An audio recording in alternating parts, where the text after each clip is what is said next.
Hi, my name is Becky and I'm the Animal Behaviour Management Officer here for the Wildwood Trust. Today we'll be talking about the bison injection training that we've been working on. So our bison do require annual vaccinations here, and historically at Wildwood we've had to do that via darting, which is quite stressful for the animals sometimes and not the most pleasant process. So it's something that we have wanted to move away from.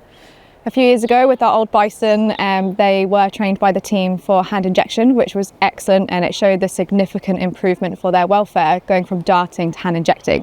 With our two new bison, what we wanted to do is give them that extra level of choice. So what we've done this time round is train them to lean into their own injection syringe, so they've got control over that movement and that procedure, which will hopefully just make things a lot smoother for them. So to do this training program, a thorough plan was written beforehand.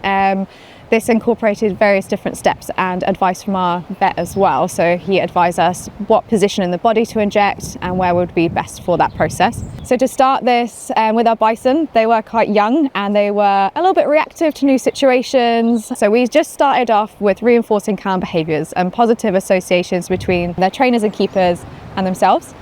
From this we progressed on to target training, and that's where we got that turning movement that we wanted, so they presented the side of their body to the fence. Once we had this, we trained our bison to learn that they could go to either side and they would get that reinforcement. We picked the side that we were then going to focus on for our injection training, and then they had that behaviour, so that degree of freedom in that session, they could go to the other station at any point and receive the same valued reinforcer, so they have as many choices as we could give them through that process.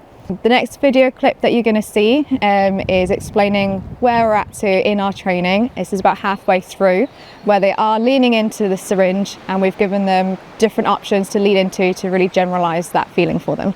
So we've got our syringes that we use for training. So of course we don't use the full syringe with the needle for just the training sessions. So we have two different types of syringes that we've been using recently. We're focusing on the syringes because these look like what will be used on the day.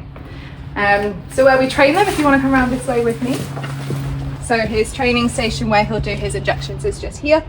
And it's a nice setup because his head will be past this point. So should he get startled or unsure of anything, he wants to turn his head round because they do have those big horns. This is in between us and him, so it keeps us safer.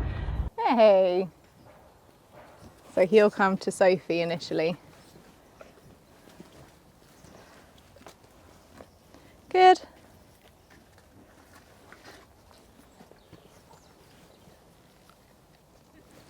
Turn.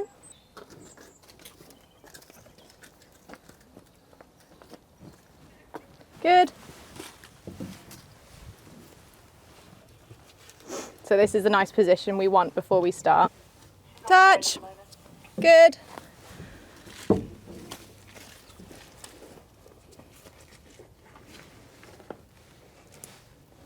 Touch.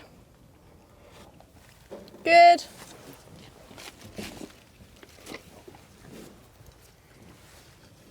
Touch. Good. Turn.